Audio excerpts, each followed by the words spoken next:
Over a year ago, I added this foam block set to my stash. Not for yoga, actually, but simply because I was suffering from plantar fasciitis and I wanted to passively stretch my calves while at work or at the computer.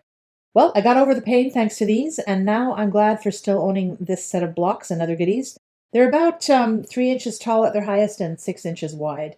You can put them in reverse with toes lower than your ankles to take pressure off your ankles when you're doing squats. And these can actually be used as yoga blocks too, within limitations. They allow me to put less strain on my wrist in certain poses, again with my fingers below my wrist level with this block, which in turn helps me to get into deeper positions.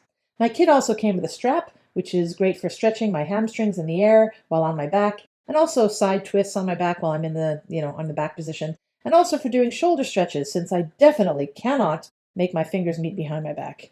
These flat items here are meant to be knee pads, actually, to take the pressure off when doing certain poses on your knees, but I admit I don't use these so much because I have a really good mat. I do keep all the separate items together in this bag that came with the set, and overall, this set not only helped me recover from that nasty plantar fasciitis, but it's now a tool I reach for regularly, so recommend!